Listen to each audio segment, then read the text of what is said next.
Boa noite, começamos mais um ExudaCast. Ao meu lado está o nosso coordenador, João Cláudio. Boa noite, doutor João. Boa noite, Gabriel. Satisfação imensa estar aqui no ExudaCast, né? Boa, gostei. Esse de direito é o primeiro, né? É o primeiro de direito. Ah, sim. Nosso Eu terceiro também não episódio. aceitaria fazer o segundo, não. Com certeza. E também comigo, antes de apresentar o nosso convidado ilustre, quem também é nosso convidado, a nossa plateia. Muito boa noite, minha plateia.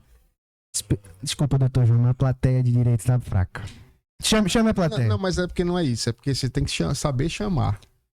Que o senhor tem que falar em honorário. Cadê o A honorário? galera vai se movimentar. Entendi. Você não vai entender, né? Quem não falar boa noite não tem honorário. Boa noite! Gostei. Já sei agora como falar com o advogado. Mas brincadeiras à parte, vou trazer agora o nosso querido convidado, doutor Zélio Furtado. Muito boa noite para o senhor. Boa noite a você, boa noite à plateia, ilustre plateia, boa noite ao meu coordenador, doutor João Cláudio, boa noite a todos que estão nos assistindo através do canal do YouTube. Da Exuda. O doutor João, trazer o doutor Zélio para o nosso podcast, ser o primeiro podcast, foi assim de primeira. Eu acho que o senhor não pensou em outra pessoa, até porque o senhor já tem um contato. Ele me falou aqui no backstage que o senhor foi aluno dele, conhece ele há muito tempo. Disse até que era um dos mais aplicados. Babando aí o da aluno.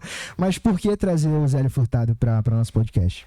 Gabriel, a minha história, né, com o direito, ela se materializa. Se ela pudesse se materializar numa pessoa, com certeza essa pessoa seria Dr. Zélio Furtado.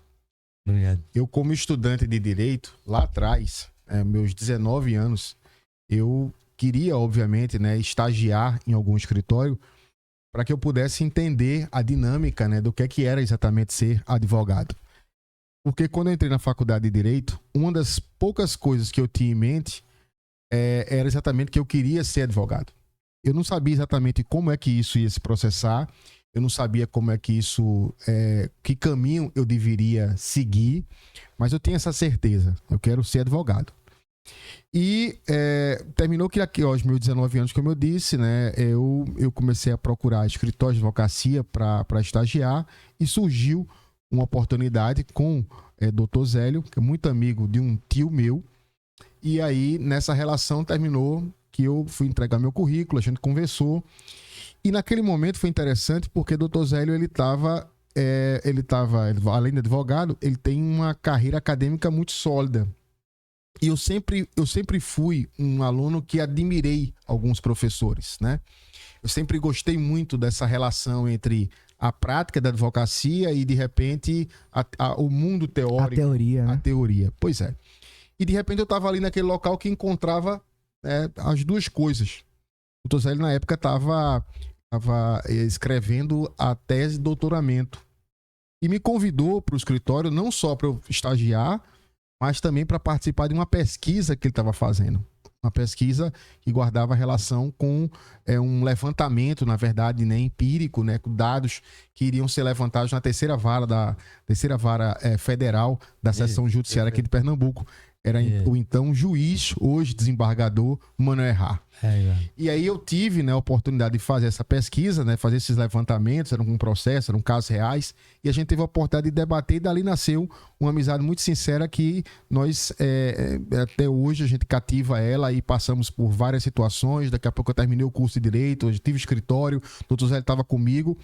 Em algum momento da nossa relação a gente se afastou no sentido de que cada um tinha seu caminho, isso é normal, mas nunca esse carinho ele deixou de existir. Essa admiração minha em relação ao Dr. Zélio sempre foi muito forte.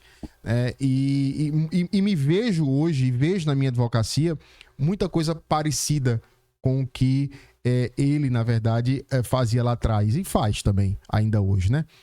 E isso tudo foi uma fonte de inspiração. Então, quando surgiu essa possibilidade de a gente ter aqui na Exuda um canal em que a gente, nesse canal, fosse trazer ilustres convidados para trazer para os nossos alunos o mais próximo possível do que é a vida real, que não é a vida acadêmica, que não é a vida da faculdade, o que tem lá fora, eu achei que essa pessoa deveria ser o professor Dr. Zélio.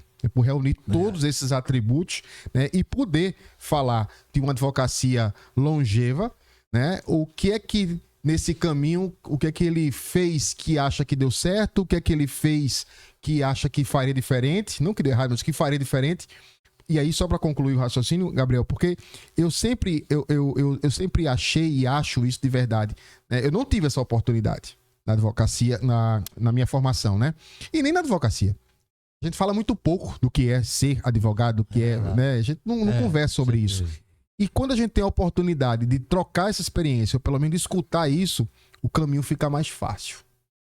Então, se eu fosse traçar a minha vida, como eu comecei, e onde eu tô, e eu não cheguei em canto nenhum, e onde eu estou, o meu caminho ele foi muito curvilíneo. Eu já não faria hoje coisas que eu fiz lá atrás, né? E aí, desculpa até te interromper. Ou até mesmo você não seria quem você é hoje se não tivesse sido dessa forma. Não, com certeza. Mas inteligente é quem aprende com os outros. Com certeza. Então, olhar para certos caminhos e procurar de uma maneira mais racional fazer com que se chegue a certos locais, né? A que a gente almeja, de maneira mais objetiva, mais eficiente, isso é, sem dúvida nenhuma, marca de sucesso. Então, aprender com os outros, eu acho que isso é inteligência. Por isso que isso... Sabedoria. Sabedoria, né? E por isso que eu acho que essa pessoa, para estar aqui hoje, nessa primeira edição do ExudaCast, aqui falando com os alunos de Direito, seria, sem dúvida nenhuma, o professor Zélio. Obrigado. Doutor Zélio Furtado, depois dessa palavra fica até difícil eu chegar e entregar para o senhor, porque ele disse que o senhor é prática, é teoria, é ensinamento, é profissionalismo junto com pessoa, mas eu queria trazer agora o senhor e que o senhor me explicasse e até falasse para o pessoal como foi a sua descoberta no direito. Como é que o Zélio, antes de virar o doutor Zélio, se descobriu para fazer o curso de Direito, para fazer uma graduação? O curso de Direito, para mim, na verdade, foi meu segundo curso. Eu fiz o curso de Propaganda e Publicidade e comecei a estudar o Direito. Eu já tinha concluído o curso de Propaganda e Publicidade. Mas a pessoa vai se envolvendo. O Direito, para mim, é muito envolvente, né? É muito polêmico, muito envolvente. E aí, deixei a propaganda, a publicidade, nunca exerci e passei a estudar somente curso de Direito, entendeu? Eu acho que o Direito, para mim, é apaixonante. Eu não saberia ser outra coisa senão advogado. Uma vez eu estava viajando, eu até contei recentemente essa história para João, estava viajando para João Pessoa, eu tenho lá escritório também lá na capital paraibana, e aí eu olhava assim para aqueles canaviais, eu disse, graças a Deus, eu sou advogado. Na época eu tinha 30 e poucos anos, hoje eu tenho 48 anos, estou completando 48 anos de advocacia.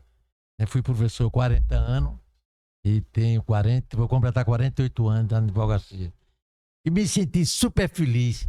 Disse, imagina se eu fosse juiz, eu já tinha morrido.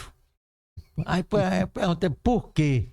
O juiz que cuida daqueles processão, que não dá jeito a nada, o advogado está hoje aqui, amanhã está em outro local, tem uma namorada aqui, outra lá. Tem uma vida divertida, né? A gente sofre. Mas a gente sofre não é por conta do direito. A gente sofre porque o aparelho judiciário é complicado. Sempre foi. Sempre foi. Isso é um testemunho que eu dou, entendeu? Há 50 anos eu convivo com o Poder Judiciário e nunca deixou de ser complicado, preguiçoso, etc. Entendeu?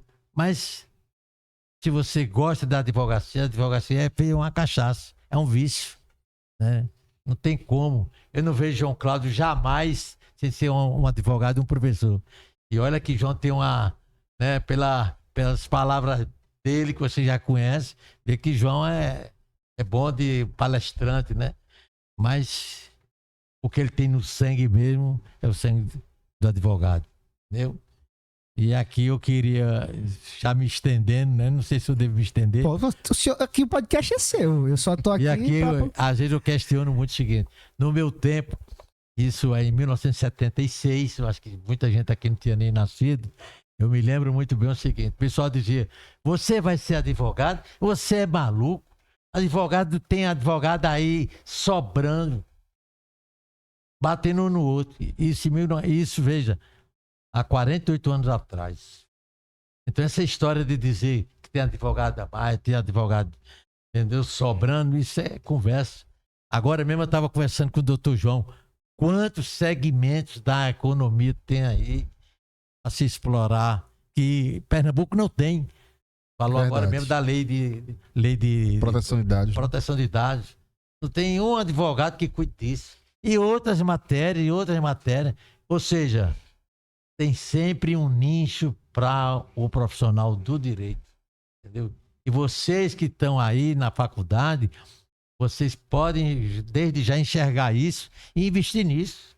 O mercado é aberto, é amplo demais. No meu tempo já diziam, olha, tem advogado dirigindo táxi, tem advogado fazendo faxina.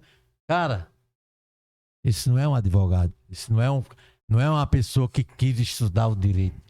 Então eu acho que o que me levou a ficar como advogado, não preferi a propaganda e a publicidade, porque o direito é apaixonante e o exercício da advocacia também.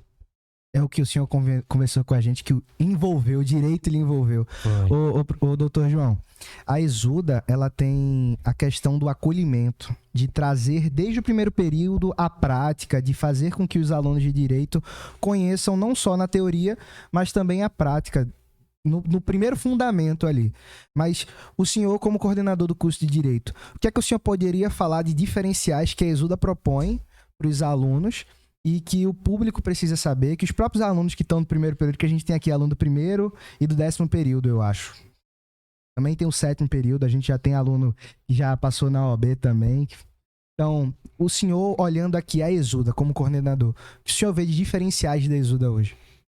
Bom, na verdade, esse pensar sobre o curso de Direito, que não deixa de ser, obviamente, né, que não deixa de ser uma percepção de um advogado e, obviamente, de um aluno que lá atrás sentiu uma série de dificuldades para ingressar no mercado de trabalho, porque hoje é possível que alguém olhe para João Cláudio, olhe para mim e fala, pô, para esse cara tudo foi muito fácil, tudo foi muito simples. E não foi. Tudo foi muito complicado de verdade. E aí, eu vou lhe responder. Eu me lembro que ao terminar meu curso de Direito, eu já estagiava no escritório do Dr. Zélio, eu me lembro que quando eu concluí o curso e que eu saí e recebi meu diploma na universidade, eu lembro que me deu meio que uma noia, porque eu disse, pô, a única coisa que eu sei fazer na vida é estudar. E de repente agora eu não tenho mais o que estudar, não tenho que estudar no sentido formal do termo, né? Eu não tenho mais essa obrigação do estudar. E a primeira coisa que eu fiz foi procurar me matricular numa especialização. E aí, por influência do Dr. Zélio, eu fui lá e me matriculei na seleção, tentei a seleção do mestrado na Universidade Federal de Pernambuco, passei no mestrado e comecei, então, a cursar ali o mestrado. Mas não foi por outra coisa, não. Foi porque eu só sabia estudar. E aí, tive muita sorte. Deus foi muito bom comigo, né? Porque nesse momento, quando eu comecei a fazer o mestrado, eu fui fazer mestrado numa linha de pesquisa de retórica. E quando eu fiz a linha de mestrado em retórica, eu comecei a estudar uma coisa que eu nunca tinha estudado na faculdade, que era exatamente aquilo que a gente conversava antes aqui com o Belinha. Quer dizer, é exatamente estudar como você exercita a capacidade de persuadir. Persuadir no texto, persuadir na oratória. Isso foi formidável. Isso abriu, assim, um horizonte gigante, né? Depois disso, veio o doutorado. O doutorado também foi nessa linha de pesquisa. Eu já estava ensinando. Sempre gostei de ensinar disciplinas mais dogmáticas, não por nada, mas é porque eu acho que o ouvido do aluno ele é mais adestrado às questões dogmáticas, mas sempre gostei muito das questões etéticas, dos problemas envolvendo a complexidade que é o direito. E aí vou chegar na sua resposta agora. Diante de desse contexto, a Exuda foi uma das poucas faculdades que permitiram que, ao apresentar um projeto de curso de Direito, me desse a liberdade de colocar as minhas convicções, ou pelo menos as minhas crenças, em prática. E atrelar essa questão de o que é que esse curso de Direito tem, na verdade, diferencial. O curso de Direito, ele nasce aqui na Faculdade Exuda há muito pouco tempo atrás. Uma faculdade que tem 50 anos, mas nós não temos 5 anos sequer do curso de Direito ainda. Então, é muito recente, é tudo muito recente. Mas o curso, ele traz exatamente isso que você falou. Num primeiro momento, de maneira mais segmentada, que é o pessoal do 10º período, mas hoje, de maneira muito mais... João estava muito mais... Hoje em dia, João está muito mais adulto, muito mais amadurecido, para conseguir encaixar as coisas dentro dos seus devidos lugares. Então, falando de diferenciais, o aluno de Direito hoje é um aluno que ele, ao entrar no curso de Direito, ele, por exemplo, estuda gerenciamento de projetos. Não há como, eu estou convencido, eu sou advogado, tenho meu escritório, não há como hoje você ter um escritório de advocacia ou de você pensar sem pensar projetualmente e você, então, não ter contato com essas ferramentas. O aluno de Direito hoje é o aluno que entra e tem uma disciplina, por exemplo, de inteligência emocional, porque nem tudo ou pouco é, né, o racional. Nós somos guiados, mais de 70% das nossas decisões Por emoções. por emoções. Então, como que não estudar isso? Como não estudar o seu perfil de comportamento, né, e colocá-lo, obviamente, em prática? Quais são as suas habilidades inatas? Não considerar isso é uma perda de tempo gigante. Mas isso já é um amadurecimento de uma... Né? O aluno de Direito, ele hoje entra no curso de Direito e tem uma disciplina de empreendedorismo e transformação digital. Nada se faz hoje, a nível, eu vou falar de advocacia, mas é no direito como um todo, nada se faz hoje sem você, advocacia, empreender, e se for trabalhar com qualquer ferramenta, você trabalha necessariamente com ferramentas digitais. Correto. Então, e aí vai. As práticas de extensão, as questões de tutelas de vulneráveis com os direitos humanos, que é uma questão extremamente importante, significativa. Hoje, o nosso aluno de Direito é um aluno que tem uma eletiva, tá? Que eu briguei muito por ela, que foi a eletiva de Libras. Porque eu não entendo como é que todas as faculdades fazem um discurso de que nós somos uma faculdade inclusiva. Mas por quê? Porque nós estudamos direitos humanos, isso é muito pouco. Estudar a teoria de direitos humanos é uma coisa. Capacitar o nosso aluno hoje, nós temos alunos do 10º e do 8º período, se não me engano. Esses dois períodos hoje têm a disciplina optativa, letiva, de Libras. Então os caras saem, pelo menos não são analfabetos mais. Eles conseguem se comunicar com o público que existe e que antes, obviamente, de ter essa possibilidade, estavam em silêncio, porque ninguém conseguia sequer se comunicar com eles. Então, esses são alguns de tantos outros diferenciais que a faculdade tem e que eu acho que impacta diretamente na formação desse profissional. Com certeza. É como eu digo, eu não tive isso. Então, João, como é que você tem um escritório e como é que você aprendeu a gerenciar o escritório? Me ferrando. Eu aprendi me ferrando. João, como é que você descobriu como é que você fechou seus contratos? Você fecha seus contratos de advocacia, como é que você faz isso? Como é que você aprendeu isso? Me ferrando. Não teve outra coisa. Foi no acerto e no erro. No certo. Isso não é a maneira mais racional de fazer as coisas. Né? Certeza que não. Essa é a questão. A questão que você trouxe aí é do acerto e do erro, mas eu acho que a trajetória de qualquer pessoa, o Dr. Zélio pode falar um pouco sobre isso, ele trouxe diferenciais que hoje a Exuda consegue aplicar. Mas se a gente for puxar a 50, 60... 70 anos atrás, dependendo de como foi, de qual foi a área, não trazia tanto. A Universidade Federal, principalmente, até hoje, traz muito da teoria e falta a prática. E o senhor pode trazer um pouco disso pra gente. Porque a prática hoje, voltando até pra sua área, porque hoje o senhor, até o coordenador falou que lhe ajudou no doutorado, estava com o senhor no seu doutorado, fez até o livro, trouxe pra gente, tá? Tem aí o livro aí. Eu não sei quantos, mas a gente que trouxe, então trouxe pra gente. Mas a gente pode fazer um sorteio do seu livro? Pode. Pra turma? Pode. Ó, já tô garantindo pra vocês, viu, galera? Aí, o que acontece? O que o senhor pode trazer pra gente do que o senhor, nesse tempo que ele até trouxe, de acertos e erros, qual foi hoje o seu maior acerto e, se o senhor quiser dizer, qual foi o seu maior erro nessa sua trajetória profissional? Olha, como disse João, a gente era submetida ao mundo, porque a faculdade não nos preparou para ser um profissional, né? Na Faculdade de Direito do Recife, onde eu terminei meu curso, é muita teoria, muita filosofia, né? Mas ao batente a faculdade nunca nos trouxe absolutamente nada. Eu me lembro que quando eu comecei a advogar mesmo, eu era recém-casado e tinha um amigo meu também de infância, também recém-casado, e a gente combinou o seguinte. Eu disse, compadre, chamava ele de compadre, qualquer causa a gente pega, a gente vai ser os advogados mais caros da região. Agora tudo a gente vai saber, porque o que não souber a gente vai estudar e vamos resolver. Fechado? Fechado. E aí a gente foi para a batalha, né?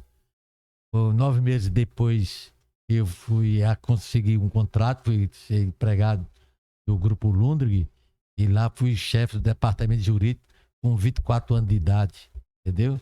Quebrando a cabeça, aprendendo com a experiência alheia do outro, entendeu? Mas, graças a Deus, deu certo.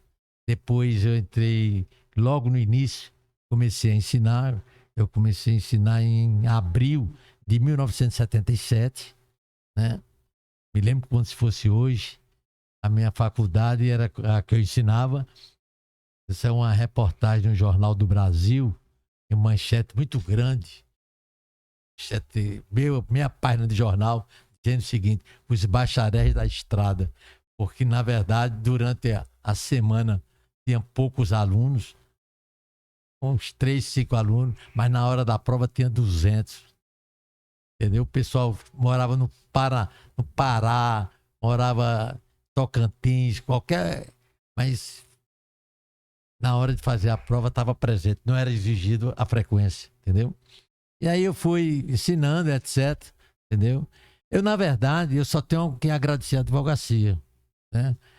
Eu acho que a dificuldade que eu senti na advocacia foi mais assim com relação ao Poder Judiciário, o retardo na prestação jurisdicional.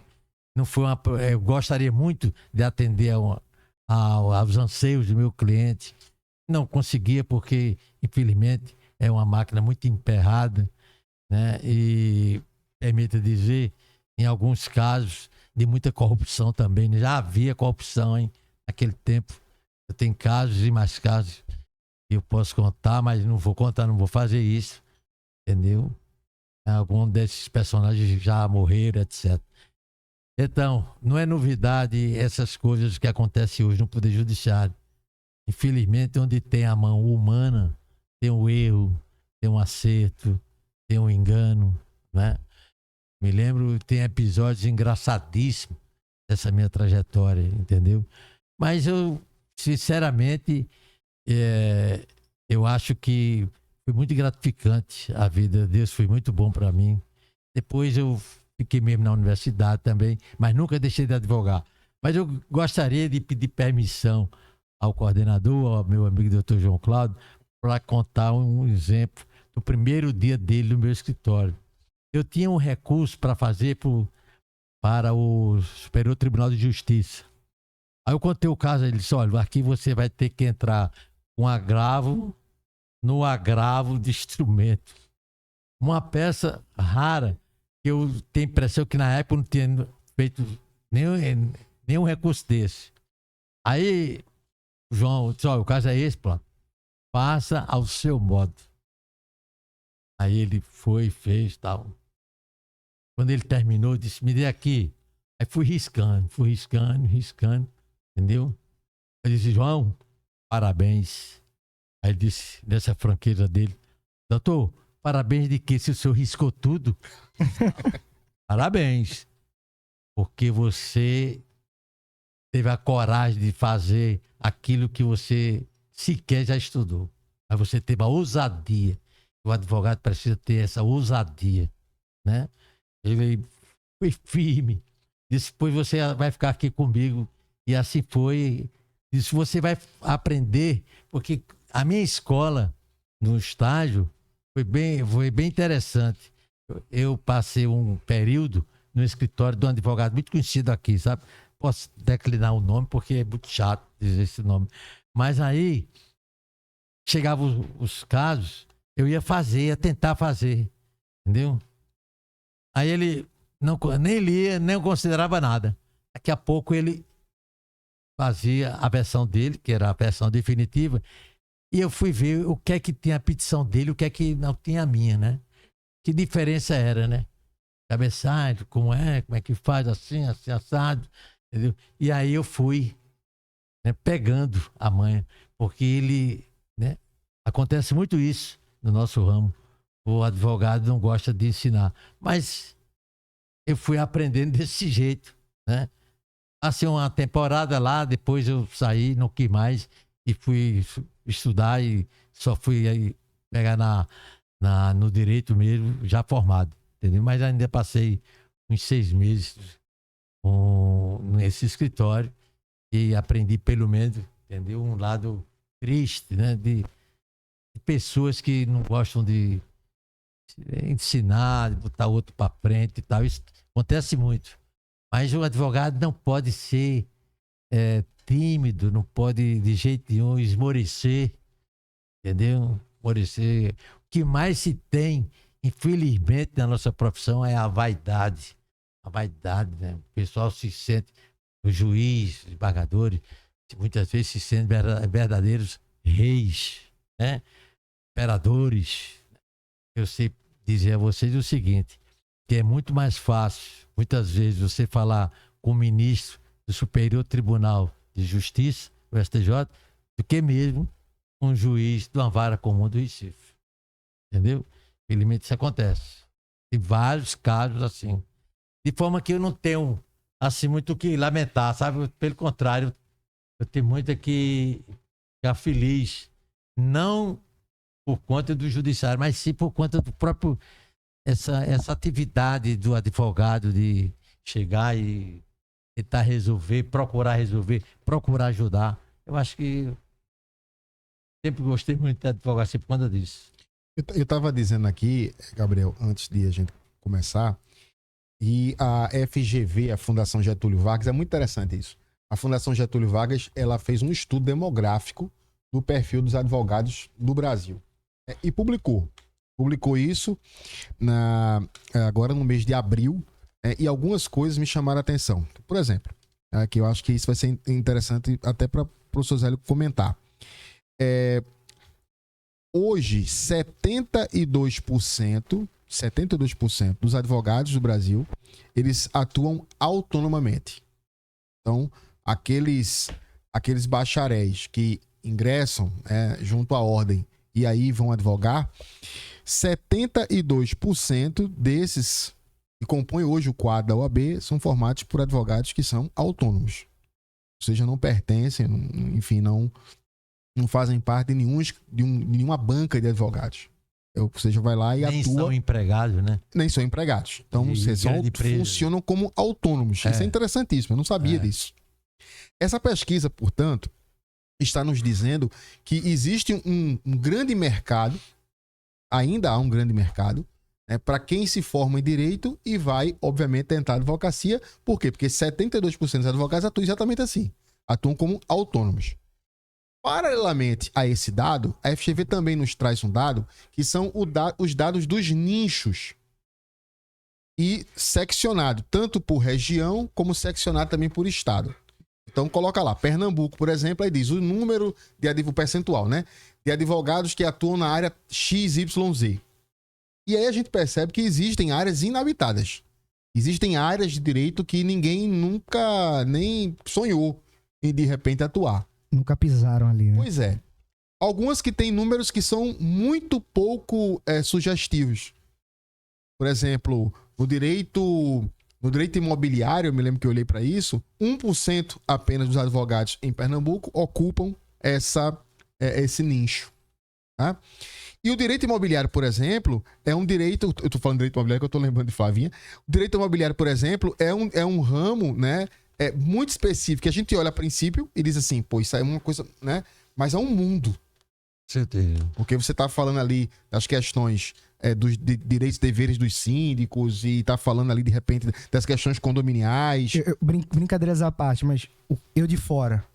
Na minha cabeça, direito imobiliário é uso capião e no máximo ali deu um problema na construtora, é direito imobiliário.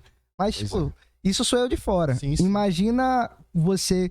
É Fábia, Flávia, que já levantou a mão ali dizendo, eu tô chegando nessa área, viu? Uhum. Ela ali. Mas... E eu tô falando isso por quê, Gabriel? Porque, por exemplo, Dr. Zé, ele representa essa parcela de 72% dos advogados que atuam na carreira solo. Tem o escritório, evidentemente, mas atua, né, historicamente de maneira solo. né? Doutor Zélio também representa aquele advogado, né, que, num primeiro momento, ele falou aqui, declarou, faz uma advocacia mais generalista. É verdade. Mais generalista. E com o passar do tempo, foi fazendo as escolhas. Isso. Hoje, há ferramentas e há possibilidades de se fazerem escolhas antes mesmo de você terminar o curso de Direito. Uma pesquisa como essa pode ser a grande norteadora de uma série de decisões. Isso. Se de repente eu estou fazendo direito, quero ser advogado, eu de repente, eu não sei até que ponto é estratégico, para mim não parece ser, optar por uma área que já tem um bocado de gente. Eu vou procurar outras áreas que de repente não tem ninguém. E aí, por quê que eu estou falando isso? Porque essa é uma grande virada para você encontrar exatamente diferenciais. Você vai se colocar naquela posição como um grande solucionador de problemas ou de questões jurídicas, por exemplo, na área do direito imobiliário. Ou na minha área, por exemplo, né, direito tributário. Né? A gente faz lá no escritório direito tributário. Mas eu já fiz vários recortes. Eu não faço qualquer direito tributário. Eu faço direito tributário para construtoras. Ponto. Eu só aprendi isso com o tempo. E hoje dizer isso parece ser muito óbvio, né? Mas se você chegar a essa conclusão, doeu muito. Doeu muito. É o que a gente chama de fazer a casca, né? Isso. Você precisa passar pelo processo para depois viver o processo e se adaptar.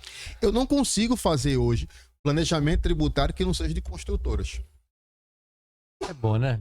Eu não consigo. Porque para fazer planejamento tributário eu preciso entender da legislação específica. Como não dá para conhecer toda a legislação, porque quem disser que conhece é mentiroso, né? Eu conheço da legislação, pouco que conheço da legislação de construtoras. Aí eu consigo fazer um trabalho de planejamento tributário eficiente. E quer queira, quer não queira, né? Essa perspectiva, esse viés, esse olhar, ele vem muito, na verdade, dessa influência do Dr. Zélio na minha carreira, né? Porque ele se disse, né, num determinado momento aqui, que foi generalista, mas fez várias opções. Né? Eu me lembro que quando eu entrei no escritório do Dr. Zélio, o recurso era sobre isso, era questões sobre desapropriação. Exatamente. Era sobre desapropriação. Né? Eu atuei muitos anos, né? Ainda hoje exatamente. Quer dizer, era uma coisa muito segmentada, uma coisa muito específica. Né? Desapropriação de reforma agrária. De reforma agrária. Não era qualquer. Não era Desapropriação. Era desapropriação para fins de reforma agrária. Quer dizer, que existe um estatuto específico, uma legislação, inclusive procedimental específica. Verdade. E se você não tiver o conhecimento dessas questões que são específicas, você não faz. É verdade. Não faz. Eu me lembro, doutor Zélio, você falando isso, eu me lembro de um agravo, de um recurso em agravo, em agravo de instrumento, que nós fizemos, o senhor fez. E eu fiquei muito impressionado com aquilo. Porque era um caso de Moreno, então até isso tem muito parecido, que ele falou dos Lundrigs, né? No Rio Tinto, e eu também fui advogado, fomos advogados juntos, depois o doutor Zélio se afastou, e eu fiquei no Cotonifício Moreno. Isso. Cotonifício Moreno, para mim, foi um doutorado. Porque eu estava só, e eu precisava resolver um bocado de coisa. Nisso, me deparei com a situação que o poder público, ele desapropriou a casa do dono do presidente do grupo, do Cotonifício Moreno, por uma questão política. E aí ficou aquele desespero todo, né? Porque como é que a gente vai combater uma desapropriação? Eu achava que era algo inimaginável. E aí disse na época, doutor Antônio, hoje já falecido, né? Disse, doutor Antônio, só existe uma pessoa que eu consigo imaginar que vai conseguir enxergar as entrelinhas. Fazer o diferente. Fazer diferente. Quem é? O doutor Zélio. Na época, o doutor Antônio estava com a relação com o doutor Zélio meio estremecida. E eu fui fazer exatamente essa ponte. Porque eu não conseguia tirar esse coelho da cartola. E aí conversei com o doutor Zélio. O doutor Zélio foi e disse, eu faço isso. Eu faço não. Eu vou derrubar a liminar. Era uma liminar de emissão de posse. Onde os tratores já estavam na porta da casa do presidente do Cotonifício para derrubar o muro. Aliás, chegou a derrubar. Detalhe que a desapropriação era para construção exatamente do fórum. Do fórum. Era para derrubar a casa do cara, para construir o fórum de Moreno, para construir um quartel dos bombeiros e o Ministério Público. Quer dizer, eu não achava que a gente pudesse ganhar isso. Né? Enfim. E aí, doutor Zélio disse, eu consigo. Consegue, doutor, consegue. Aí voltei para o doutor Antônio, fiz eles fazerem as pazes, enfim, resolveram as coisas. Honorário. O problema é paga os honorários, enfim, aí depois dos honorários tudo ficou tranquilo. Tô entendendo, o advogado tudo é honorário. Enfim, E aí, Dr. Zélio vai e traz pra gente uma peça, na verdade, um agravo de instrumento, na época, demais disso, distribuído no Tribunal de Justiça para o desembargador, desembargador na época, né? Era Joaquim Corrêa, Joaquim Passo, Joaquim Corrêa. Pois é. O assessor dele é um rapaz, um ex-juiz, um bigodão assim, bem... Enfim, aí, quando eu li a peça do Dr. Zélio, Gabriel, eu disse, caraca, como é que esse cara tirou esse negócio? O Dr. Zélio foi atrás de um decreto de Garrafa Azul Médici de 19 da década de 70, 69, que regulamentava exatamente a desapropriação, né, para fim, desapropriação de imóveis urbanos. Foi. E aí dizia como era o procedimento. E cruzando a informação do decreto com o que o juiz despachou, estava tudo errado que o juiz fez. E o agravo era em cima disso. Né? Veja como me marcou isso. E aí, e eu vou dizer o que é que isso me rendeu. Quando a gente apresenta o agravo, eu me lembro que a gente foi despachar, né? Eu me lembro demais de despachar lá com esse juiz. O juiz disse, eu nunca tinha ouvido falar nesse decreto. Eu vou estudar esse decreto para saber o que é isso. Enfim, e deu a liminar, suspendendo, eu fui em Moreno, cumpri essa liminar. Os tratores, como disse, estavam derrubando já os muros. Enfim, e eu percebi que na Constituição Federal, né, tinha umas anotações. E lá, entre as anotações, num artigo 5º que dispõe sobre a desapropriação, tinha exatamente falando sobre o decreto 19 alguma coisa, ou 10 alguma coisa, de 69, sei lá, muito antigo, né? Enfim, aí eu aprendi a ler, eu me lembro, a partir desse dia, eu preciso ler as notas de rodapé. E eu comecei a dar um valor gigante à nota de rodapé, que é onde tem aquelas observações, né, que apresentam coisas que a gente passa desapercebido e não vê. Foge da regra, né? Mas, quer dizer, de um talento, de uma sobriedade, de uma expertise gigante, porque viu exatamente onde não havia o que se vê. E essa, acho que é a grande sacada do advogado, né? Verdade. É essa coisa do ver aonde ninguém tá vendo. Enxergar onde ninguém tá enxergando. Isso. Né? E muito da questão da criatividade.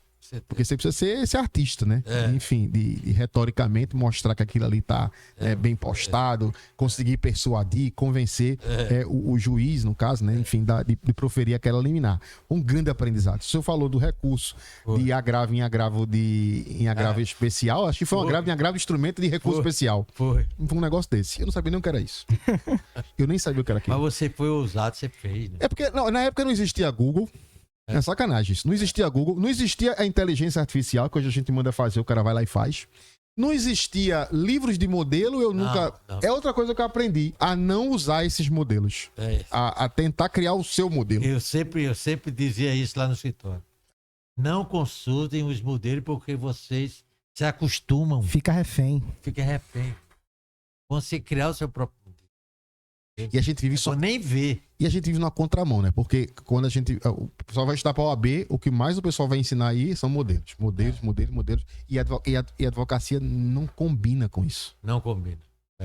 Pelo menos a minha experiência. Claro que aqui a gente tá falando, cada um falando um pouco de si também, né? A minha experiência realmente não comporta isso. É verdade. Mas o legal da conversa é trazer essas experiências, essa troca de experiências. E falando em troca de experiência, eu vou convidar agora outra doutora de outra geração agora. Vou convidar a nossa mesa aqui, a Cibele Furtado, doutora Cibele Furtado, pode vir aqui. Por favor, aplausos da minha plateia. Obrigado, plateia.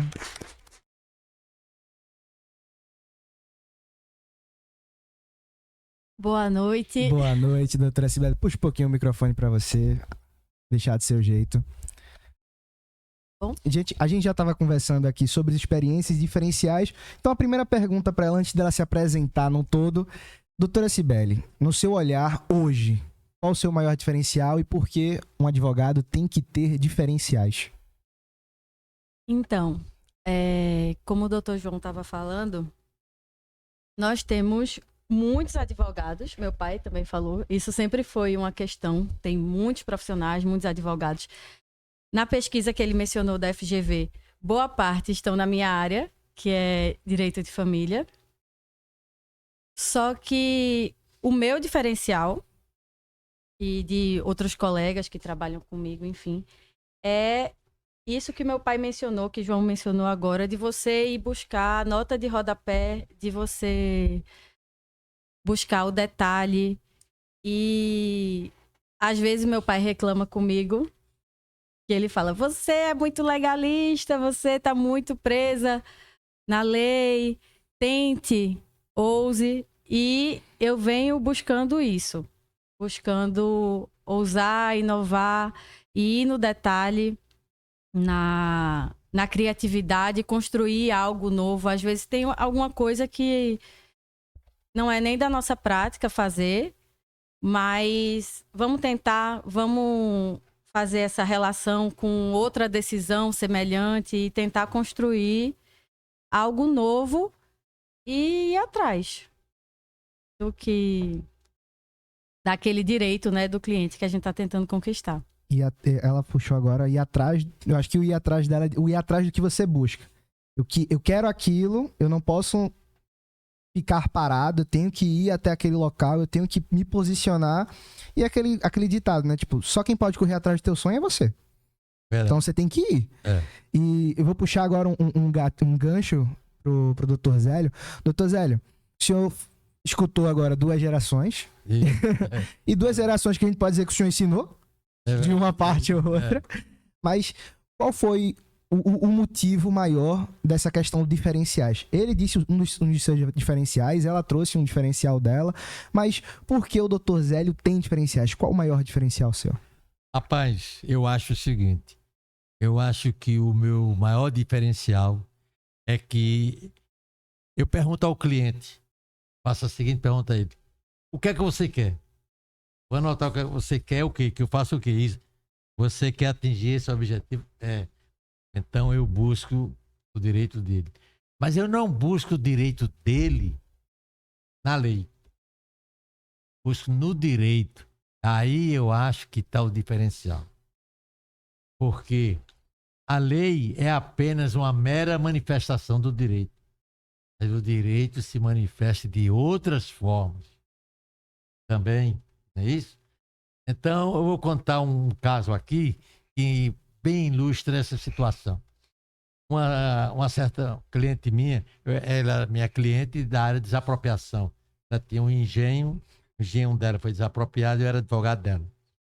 E uma certa noite eu estive na casa dela, era uma senhora de seus 70 e poucos anos, estava muito triste. O que é que a senhora tem? Disse, é porque eu não vou, estou me separando e não vou ficar com nada. Mas por que a senhora não vai ficar com nada? Porque quando eu casei com regime de separação total de bens. E agora o meu marido arranjou uma mulher nova, está saindo de casa, disse que eu não tinha direito a nada, mas que ele ia comprar um apartamento para mim de 2 quartos. O detalhe é que essa mulher morava numa cobertura na Avenida Boa Viagem. Né? E aí, doutor Zé, eu vou ficar sem nada na vida. E o que foi que os advogados disseram? Disseram que eu não tinha direito. Mas por quê? Porque eu casei em regime de separação total de bens.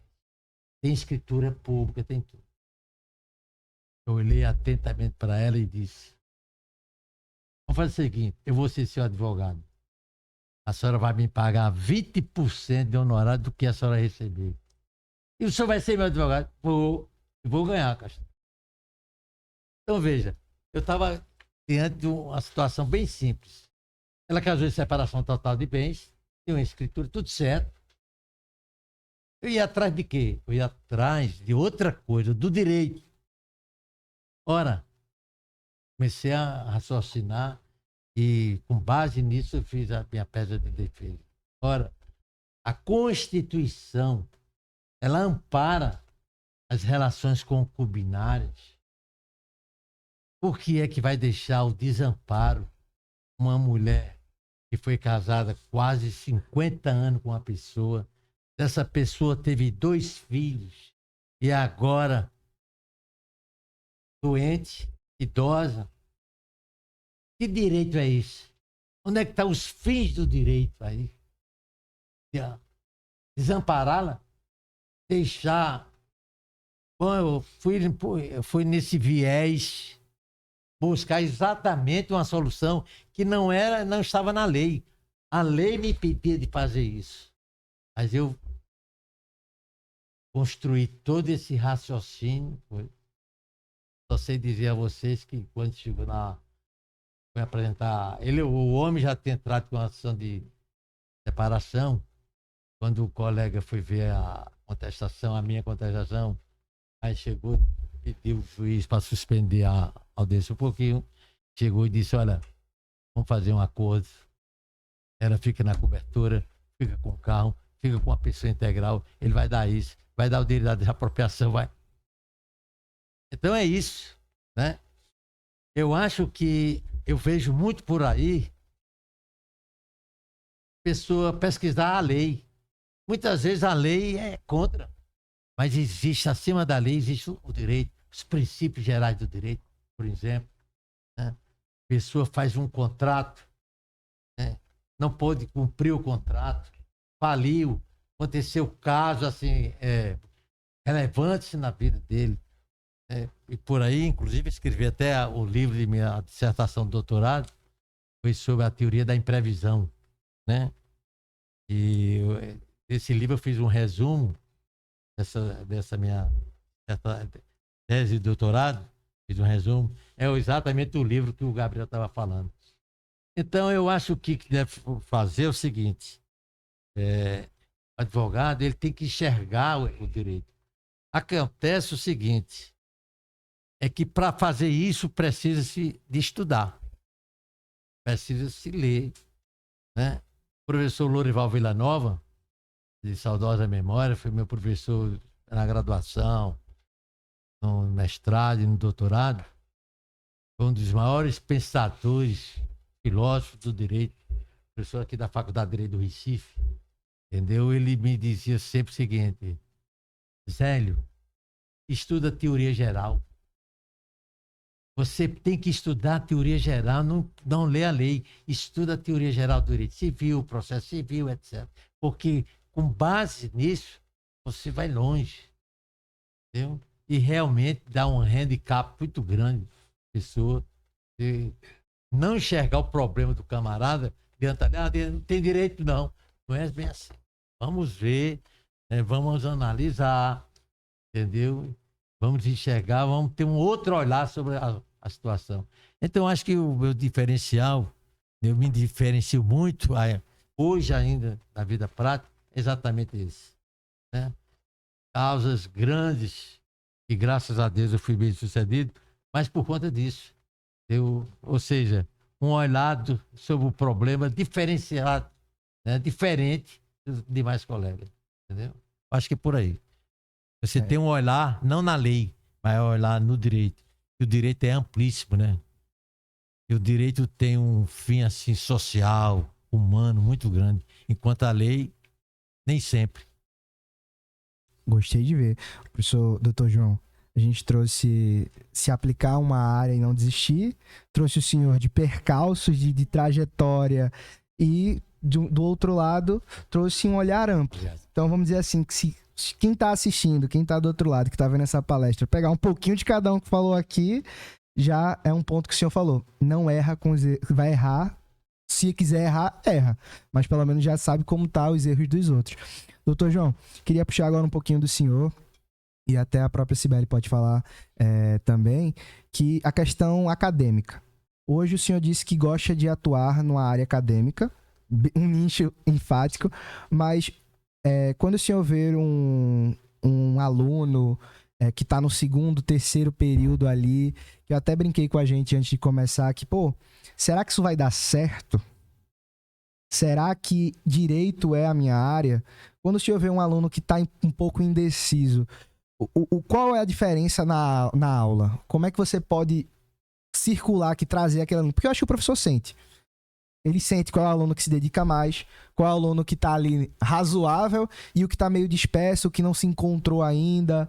Quando é que o aluno sabe que se encontrou e o que está mais disperso pode se achar? Perfeito, a pergunta é muito interessante. De fato, como professor, e aí a experiência ajuda muito nisso, a gente percebe, a gente já sabe quando o aluno já se encontrou dentro do curso de Direito e aquele que está procurando ainda se encontrar, né?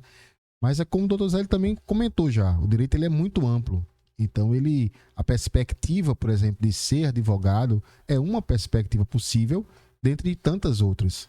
Então, existem sim pessoas que entram no curso de Direito, por exemplo, para poder, de repente, conhecer uma diversidade de assuntos que vão levar ele, por exemplo, para um concurso público. Tem outros que têm uma capacidade mais empreendedora e, de repente, vão advogar. Enfim, e tem várias profissões que não precisa ser exatamente nem advogado, nem eventualmente para ter ingressado no concurso público e que conseguem ser profissionais simplesmente pelo fato de ser bacharel em Direito. Então, o curso de Direito, primeiro, ele dá uma possibilidade assim, de atuação profissional gigante. Eu poderia passar aqui, seria um podcast à parte, falar sobre possibilidades que o curso de Direito ele fornece, né? Que são muito grandes. A gente está falando só de advocacia, mas existem tantas outras. Então, assim, para o aluno que já se encontrou, né? E esse se encontrar, ele significa várias decisões que muitas vezes no primeiro, segundo período é mais difícil da gente ter, mas acontece isso sim, acontece aquele aluno que entra e diz, eu quero fazer isso.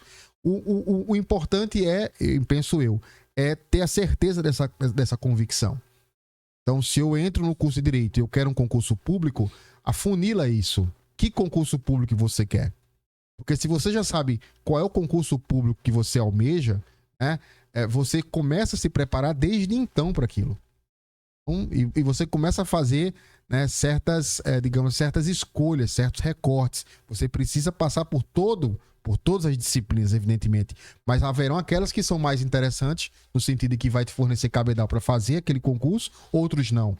Então, quem já tem, digamos, algumas escolhas, afunile ela, aprofunde ela. Aqueles que não têm, né, eu acho que vai se encontrar. Se permita. O direito é como um grande mosaico.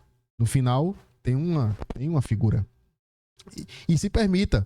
Então, se permita conversar, se aproximar das pessoas. De repente, daquele professor que, por um caso, você tem uma admiração maior. Que foi o que aconteceu comigo. Então, se eu sou advogado hoje, porque o Dr. Zélio me despertou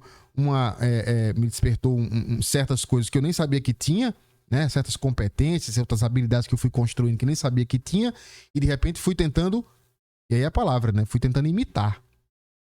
Então, se você tem aquela pessoa em mira que de alguma maneira te fornece alguma segurança para uma escolha futura, se aproxime daquela pessoa, procure imitar ela. Eu acho que a questão não é nem imitar, é sim guiar, seguir um caminho. Eu procurei imitar, Gabriel. Eu procurei imitar. Então, isso que o Dr. Zélio falou agora, ele falou e eu faço isso até hoje. Essa coisa de chegar para o cliente, por exemplo, e perguntar ao cliente, mas o que é que você quer?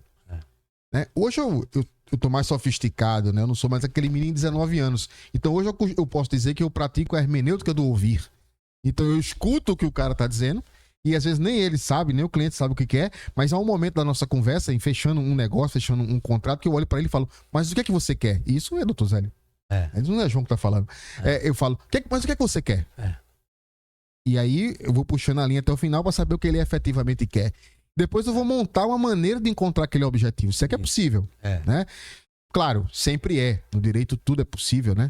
Não existe nenhuma verdade absoluta. Isso também é uma coisa que eu aprendi muito, Dr. Zélio. Não existe nada ontologicamente dado. Ou seja, você que constrói isso.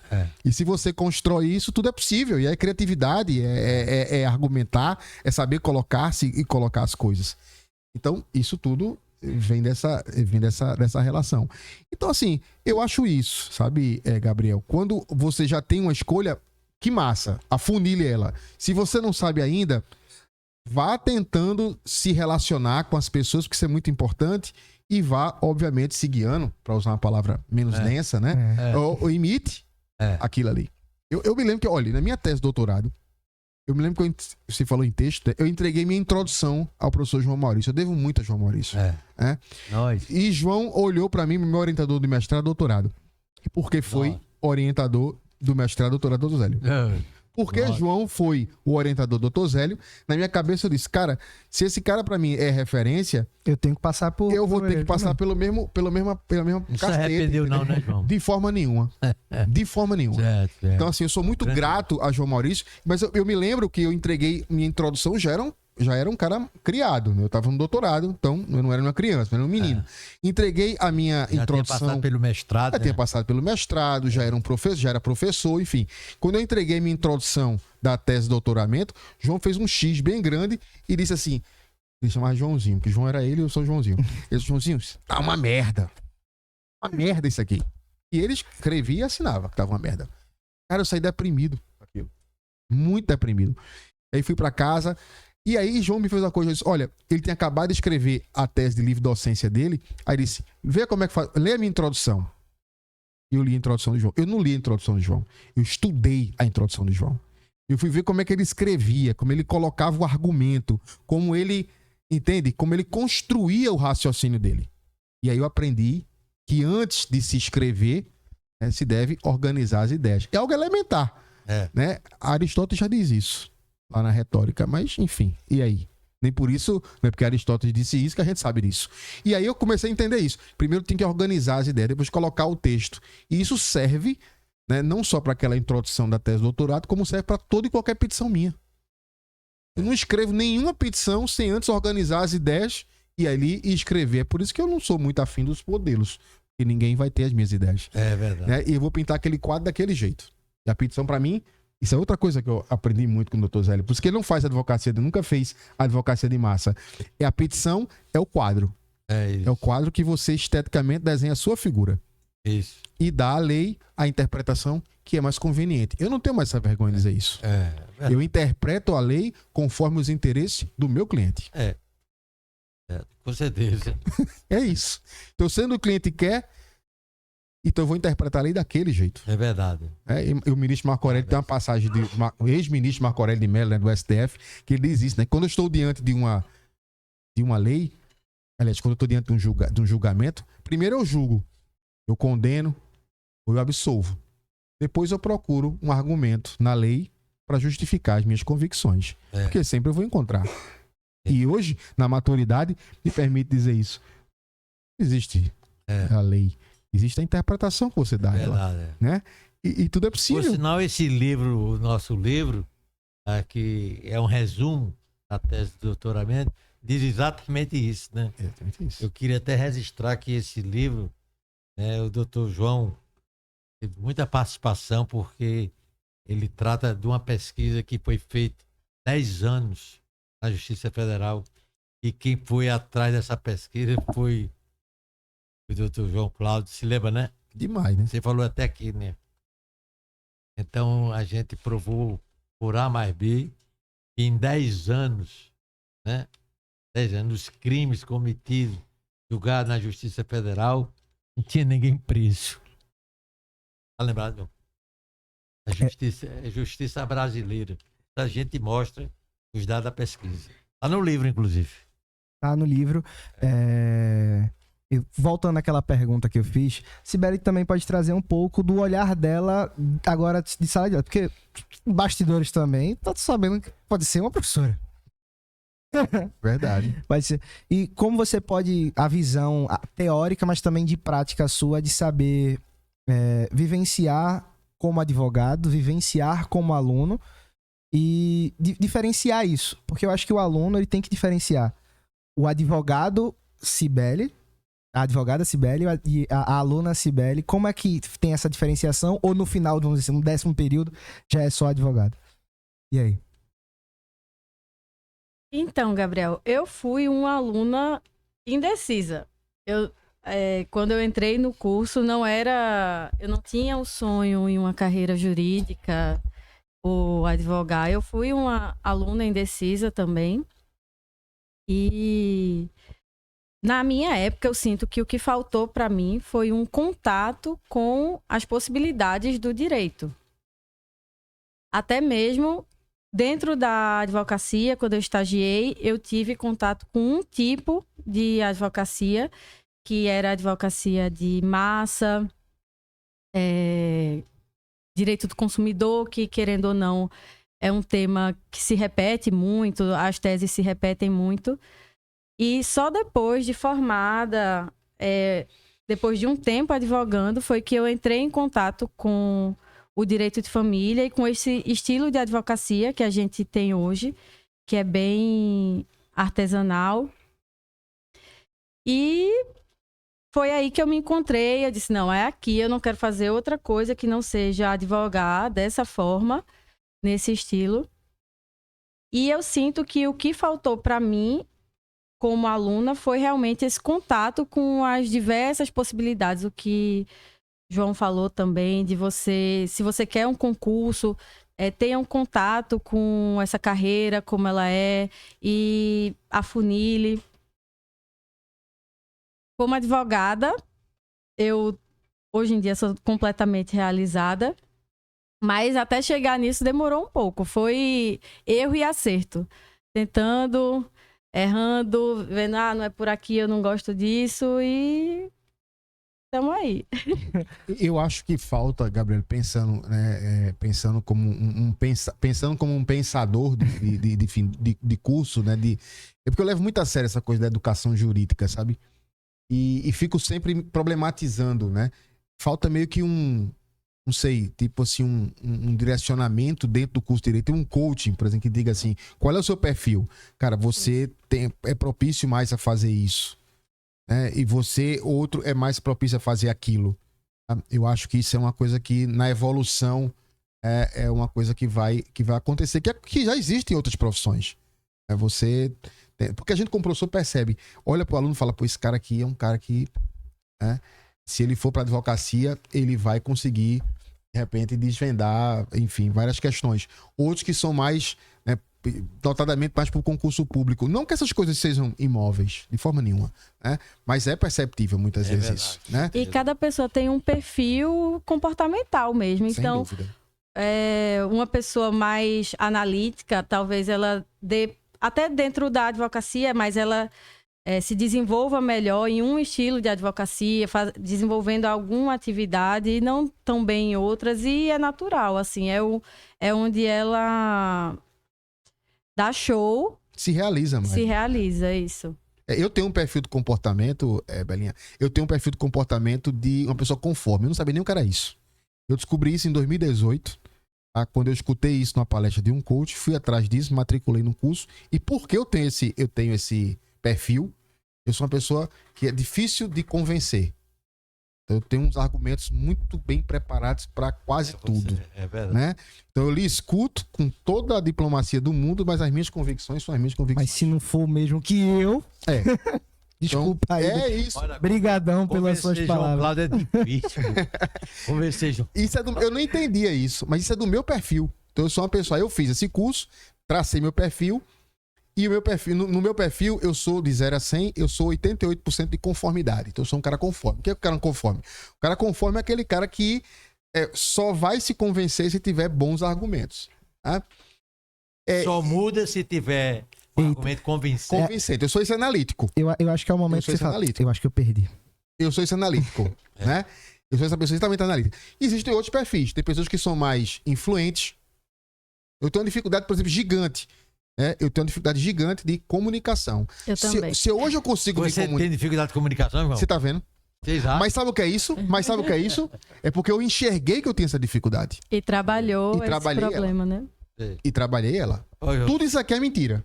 João é um cara completamente tímido, altamente tímido, tá? Que tem um monte de fake news. Eu também escutei fake news. Tem uma dificuldade gigante, Flavinha, de falar em público. Ah, João, não parece, mas viu? Eu sou uma pessoa altamente introvertida. De 0 a 100, eu sou 80% introvertido. tá vendo aí? Eu sou aquele cara que sento no sofá, pego o controle, fico passando todos os canais, pensando em cada coisa, mas não consigo me expressar. Minha mulher fala, o que é que você tá pensando? Você tá pensando em alguma coisa?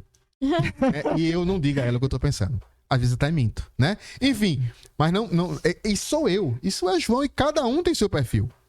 Agora, quando eu entendi isso, e aí eu entendi um bocado de coisa também, eu passei por essa parada, eu comecei, inclusive, lá no escritório, eu não assino um contrato hoje sem que meu cliente faça esse perfil de comportamento, porque eu sou analista comportamental, por formação.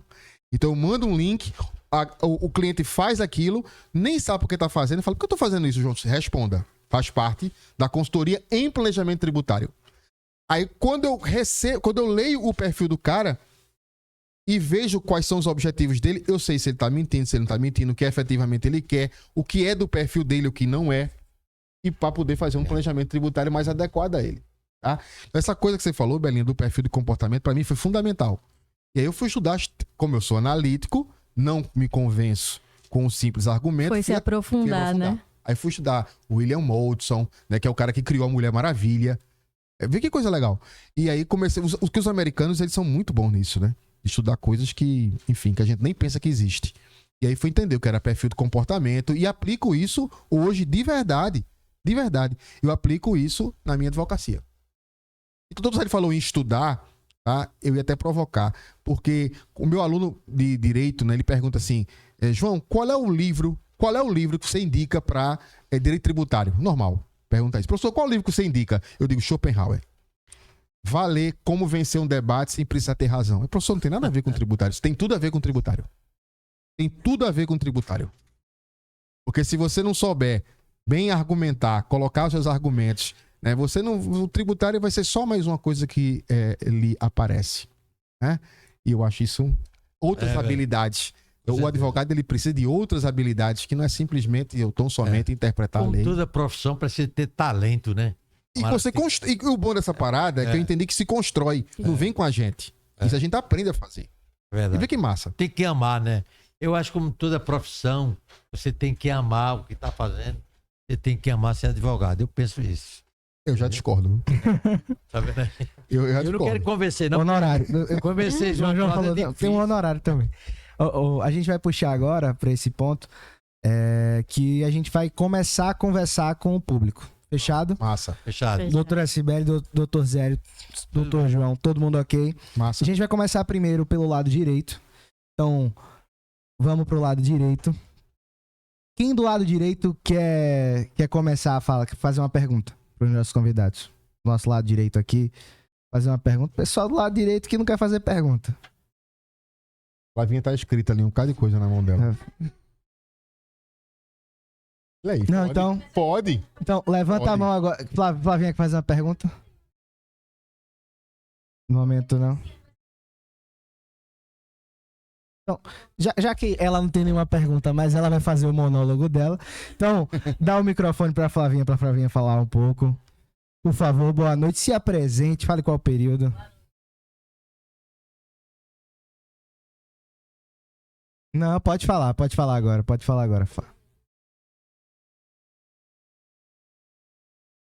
Curso. E assim, pontuando muita fala de João, né, nessa noite, eu me identifiquei com uma pontual que foi referente a entrar dentro do curso, sabendo já a área que eu queria atuar. Que isso é de grande importância, né? Porque me daria medo agora eu chegar no 10º período e ainda estar um pouco perdida do que eu iria fazer com o curso ao qual eu me dediquei 5 anos. Então, eu já trabalhava na área imobiliária, me inscrevi para fazer o curso já no intuito de ganhar honorários. Eu vim assim, eu quero ganhar dinheiro e é lá que eu vou ganhar, no curso de Direito. No primeiro período eu já tive a decepção de que eu nem iria pagar a cadeira imobiliária. Então já foi meio que um tiro assim, pô, eu vou investir no curso que não vai me dar o que exatamente eu quero, mas aí eu fui buscar fora, né? Paralelamente, no percurso do curso, eu fui atrás de comissões, fiquei sabendo, descobri que existia comissões e que acadêmicos poderiam participar. Então, me inscrevi na comissão, na CDI da OAB, e lá eu consegui praticamente, na prática mesmo, de fato, paralelamente, tendo a teoria na faculdade e a prática do que eu vivo no meu cotidiano, que é a área imobiliária. Então, assim, isso faz com que você realmente acerte o nicho quando você tem a certeza do que você quer. Porque aí você vai aproveitando todas as oportunidades que vai surgindo, fazendo aquele network de fato e aprendendo mesmo de fato. Então, assim, eu me sinto... eu sinto que está sendo satisfatório para mim concluir o curso e meio que coloquei assim, eu estou concluindo um curso de graduação paralelamente como se eu tivesse feito uma pós, porque eu fui aprendendo realmente diretamente o que eu queria, as leis específicas para atuar na área que realmente eu quero. E agora, com a conclusão do curso, eu vou agora direcionar mais isoladamente dentro do nicho ao qual eu decidi atuar. Perfeito. É isso. Agora a gente vai pro lado esquerdo agora. Tem pergunta lá do lado esquerdo, tem pergunta lá do Sky. Ele tá agoniado, ele vai. Calma, só um momento. Só um instante, tá com ele lá. Vamos lá, só a pergunta. Boa noite, por favor. Jorge Marcel, 10º período. Eu acho que o mundo se acabou esquecendo de me avisar. Porque todas as palestras que nós vamos aqui nessa auditório, vários advogados, professores e promotores já chegaram e disseram assim, não, o curso de Direito não ensina você a advogar. O que é que está faltando? O que é que está faltando para a faculdade ensinar, preparar a gente para advogar para essa prova da OAB? Está faltando o quê? Acho que esqueceram, o mundo acabou, esqueceram, não me avisaram, porque a conversa é essa.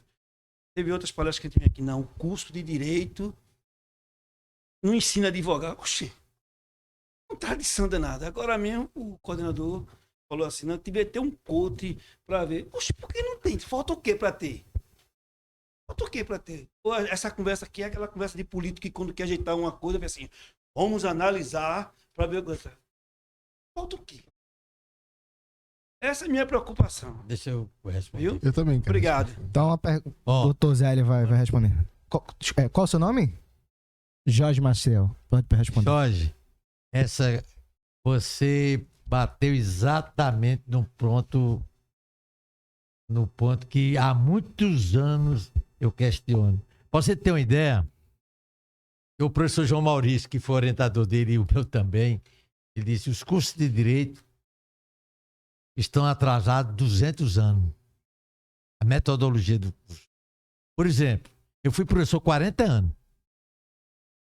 De instituição federal. Não foi nenhuma particular. E todas elas a mesma coisa. Quem é o professor de prática forense da Faculdade de Direito do Recife? Um juiz, desembargador. O que é que desembargador sabe da advocacia? Nada. Os alunos às vezes questionavam assim, professor, o senhor fala muito, juiz, advogado e tal. Existe diferença? Existe. Na abordagem, nos fundamentos, na argumentação. O juiz não precisa argumentar, o advogado precisa convencer. A petição é uma peça de convencimento. Não é? Tem advogado que quer ganhar a questão brigando logo com o juiz. Ora, você tem que convencer o juiz. Sua tese tem que convencer. Não é isso? Então, veja, são linguagens diferentes. Eu nunca conheci um ex-desembargador, um ex-juiz que fosse um bom advogado. Estou para conhecer. Nunca conheci. Pode ter sido um bom juiz. Pode ter sido um bom desembargador. Mas ele não vai ser um bom advogado. Por quê? Porque para ser um advogado, ele precisa ter exatamente o que o juiz não tem. Entendeu? Argumento. Como juiz, ele fica ali em torno da lei, achando que está aplicando a lei, está aplicando o que ele quer, não o que está na lei. Então, o que falta nos cursos jurídicos, de um modo geral, é exatamente isso. Não preparam o advogado. Aí você pergunta, mas por quê? Porque você vai falar com a faculdade de Direito, onde eu fui, passei com 40 anos, o direito não é só a advocacia. O direito é sala de aula, o direito é o juiz, o direito é o promotor, o direito é o intelectual, etc. A advocacia é apenas um segmento do curso. E nisso é verdade. Sabe por quê? Por exemplo, eu tinha salas com 100 alunos. Eu perguntava sempre, era uma pergunta de praxe. Quem é aqui que vai ser advogado? Em 100, 2 ou 3 levantavam as mãos e diziam, por que você não quer ser advogado? Professor, advogado não dá. Vai ser o quê? Sabe o que é que vai acontecer com vocês? Não, eu sei. Vocês vão ser assessor de juiz, vão trabalhar nos balcões dos fóruns e que vocês vão atender o advogado, entendeu? Que não tem essa preocupação com o concurso. Entendeu? Ou seja, vocês vão se limitar a ser assessor, podendo vocês galgarem uma carreira tão próspera como é a advocacia. Então, o que acontece é isso. Quer dizer, a faculdade não tem interesse Por quê? Porque a advogada ali, só 2 ou 3 querem, no universo de 97%. Entendeu? Mas tem essa falha mesmo. Todos os cursos de direito têm essa falha. Existe. Não preparam o profissional. De jeito nenhum. Existe, Jorge, e digo mais, pegando um gancho na fala do Dr. Zélio, veja, na realidade, as faculdades de direito ela tem que cumprir um papel, e esse papel se encontra na própria regulação do ensino. Então, essas regras, elas estão pré-estabelecidas. A gente tem uma liberdade, né, que é uma liberdade muito pequena para alcançar esse objetivo. Então, a grande questão é que o curso de Direito ele forma bacharéis em Direito.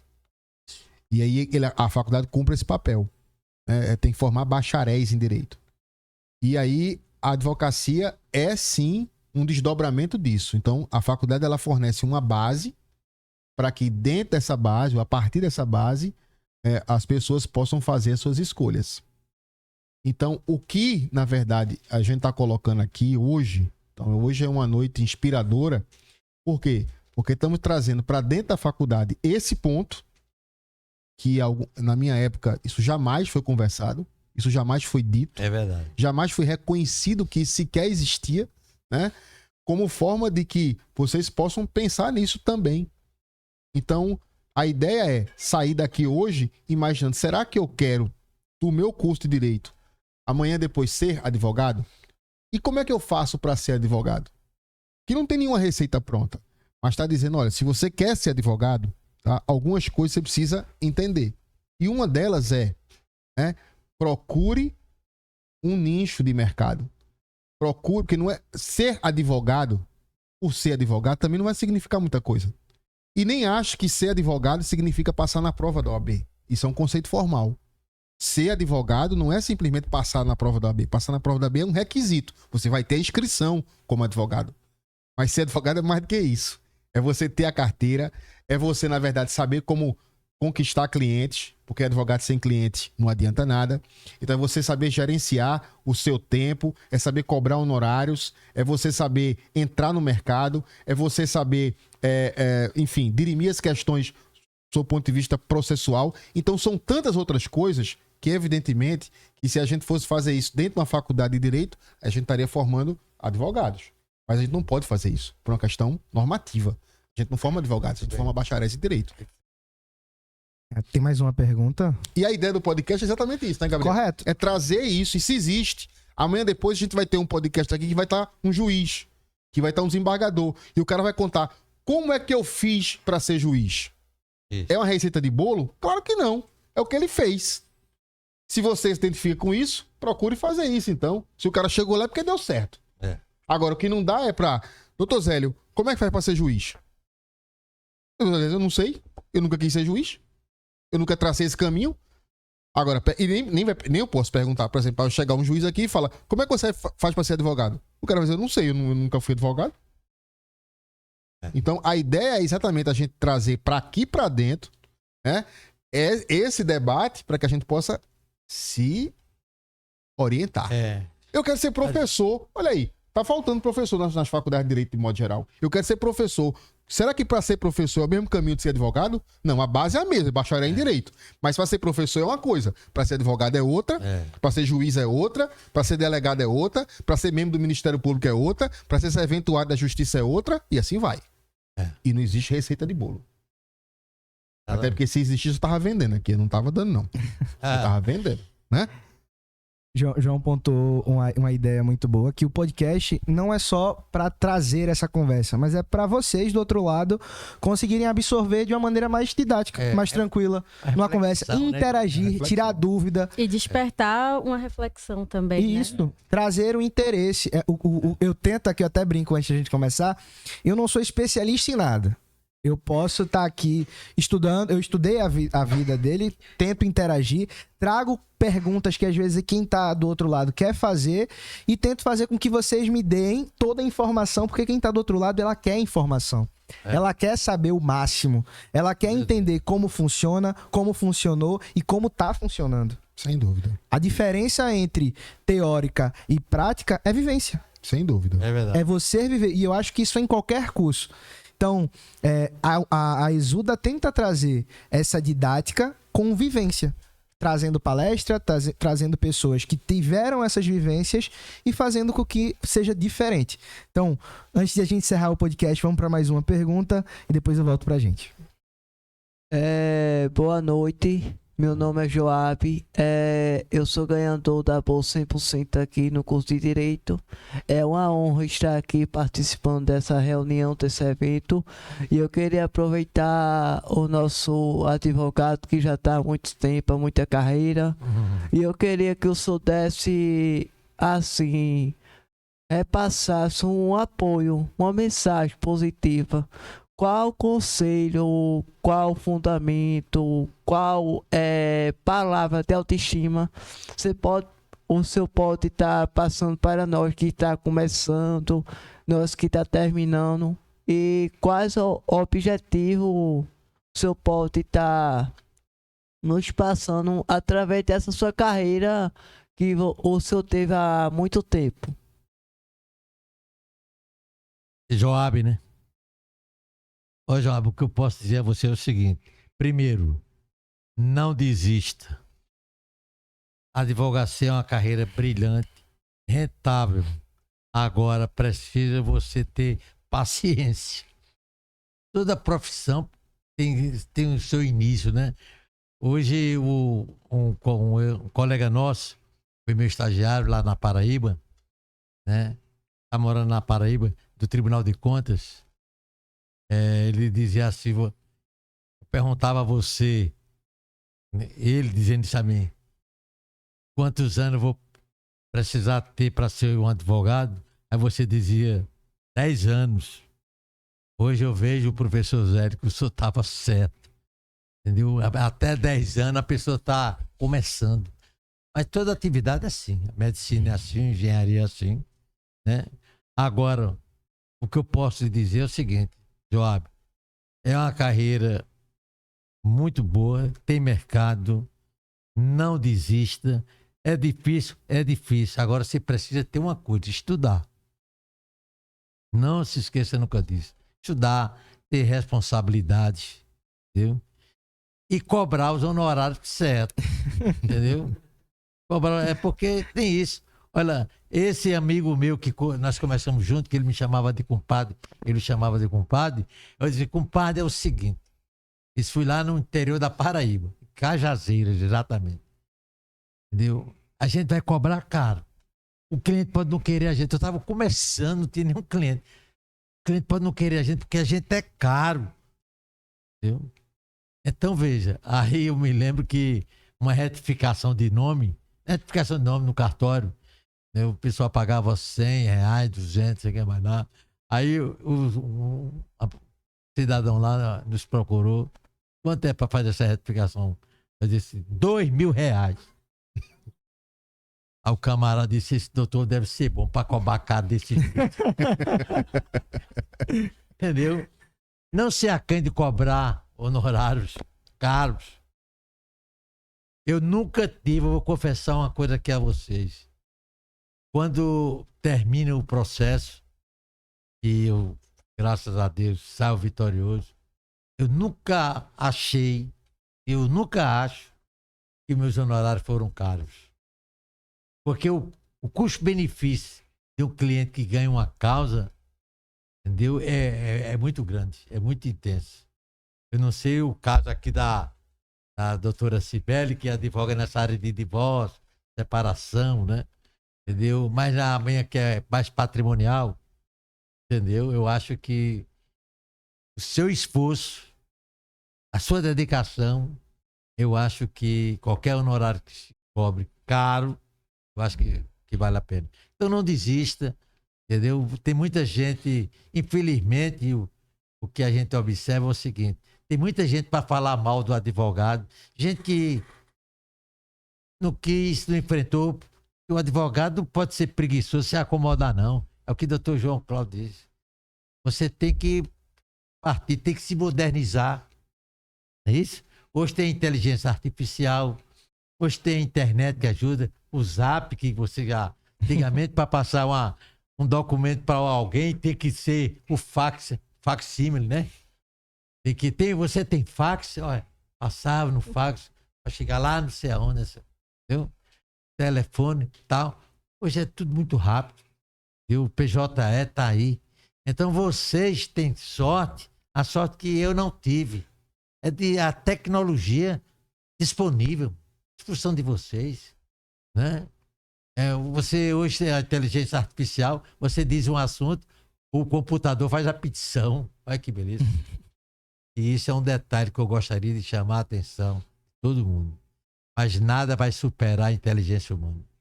Nada vai superar o contato seu, pessoal, com o juiz, com o desembargador, olho no olho. O negócio de dizer, tá, PJ, o juiz vai despachar negativo. Vá lá. Vá lá. Se você quer uma decisão favorável, entendeu? Se apresenta ao juiz. Não precisa falar muito com o juiz é muito enjoado. Você tem 1 minuto fazer o que você quer. Chega lá, doutor, excelência, é o seguinte, o pleito é esse, a parte desse, eu quero isso. Estou aqui, o testemunho aqui da doutora Cibele, ela esteve comigo em João Pessoa para falar com o desembargador sobre um recurso lá, né? Entendeu? Chegou lá, o desembargador não estava. Eu disse, onde é que está o desembargador? Ele disse, está na sessão. Eu disse, vamos lá na sessão. Entendeu? Rapaz, vamos embora nada. Vamos esperar o juiz. Vamos esperar o juiz na sessão. Esperando lá o juiz, o desembargador lá na sessão, tá. Quando terminou, entendeu? Disse, excelência, é assim, assado. 1 minuto. Disse, você já passou no gabinete? Passei. Tá, tudo bem, pode deixar. Não deu outro. O desembargador foi no outro dia, foi? No mesmo dia. No mesmo dia despachou, concedendo a liminar que nós queríamos, entendeu? Ou seja, é o contato pessoal. Doutor João Cláudio faz muito isso, né, João? Vai a Brasília, aqui, tal, que nada supera o calor humano. A advocacia é 50-50.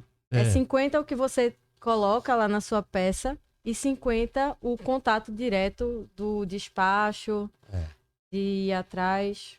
É verdade. O assessor, né, João? Fundamental. Fundamental, tem que ter. Pois não.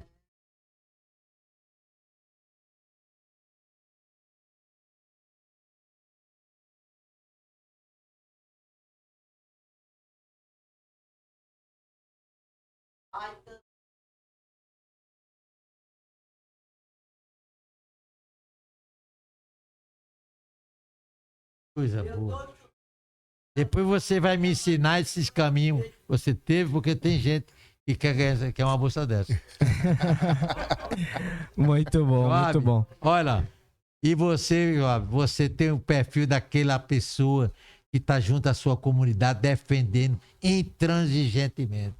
O advogado tem que ter sangue no olho, entendeu? E eu acho que dá certo. Bom demais, bom demais. A parte ruim é que a gente está chegando ao fim. É verdade. E eu queria agradecer ao nosso coordenador, João Cláudio. Muito obrigado por ter participado nesse nosso primeiro encontro, de ter se disponibilizado, de ter passado seu conhecimento, trazer coisas do seu dia a dia, do seu início, do seu meio, do seu presente. Então, agradeço por essa noite e uma ótima noite. Obrigadão pelo encontro. Eu que agradeço, Gabriel. Agradeço também a você, agradeço a Cibele, agradeço ao doutor Zélio, a todos que puderam participar. E eu acho que o projeto do ExudaCast é um baita projeto, né? E acho que tem tudo, né, para trazer sempre excelentes discussões, problemas, não só no direito, mas no direito, na arquitetura, na psicologia, nos diversos cursos que fazem esse pool de cursos que a faculdade possui. E sempre nesse intuito de trazer o aspecto prático, o aspecto do dia a dia mais próximo como possibilidade para que os alunos possam enxergar isso e se encontrar e se ver num futuro que é tão breve, é tão rápido. Muito obrigado. E aqui também com a gente teve a doutora Cibele Furtado. Cibele, muito obrigado. Obrigada. Vamos dizer assim, você falou 50%, você ficou só 50% com a gente, mas engrandeceu também a nossa conversa, engrandeceu o ExudaCast. Obrigado, espero, jogando aí a bola, espero lhe ver mais vezes na Exuda e uma boa noite. Obrigadão. Obrigada, Gabriel. Boa noite, foi um prazer. E espero também lhe encontrar mais vezes por aqui, nos corredores da Exuda. Muito massa. E também agradecer, digo mais, agradecer com a salva de palmas o nosso querido doutor Zélio Furtado. Obrigado a vocês. Obrigado. Muito obrigado mesmo por ter vindo, por ter abrilhantado, por ter compartilhado com a gente um pouco da sua vivência, um pouco da sua carreira e desse profissional incrível que o senhor se tornou. Pois não, eu quero agradecer a paciência de vocês. Quero agradecer o convite do Dr. João Cláudio, seu convite, Gabriel. Estou sempre à disposição.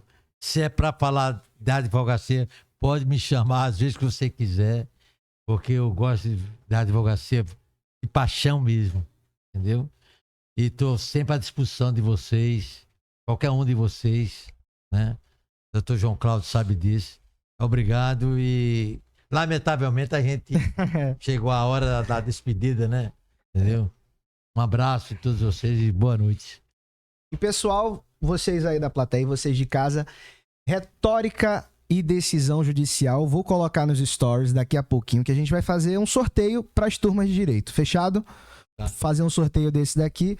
Doutor João, vou tentar fazer de uma maneira mais rápida esse sorteio para os seus alunos não ficarem batendo no pé ali do marketing, que eu sei que seus alunos, o pessoal de direito bate muito ali. Mas brincadeiras à parte, obrigado a vocês da plateia, muito obrigado mesmo por terem participado, por terem ficado com a gente. Espero que vocês tenham gostado. Você aí de casa também, muito obrigado. Uma excelente noite e quem sabe, até a próxima no ExudaCast.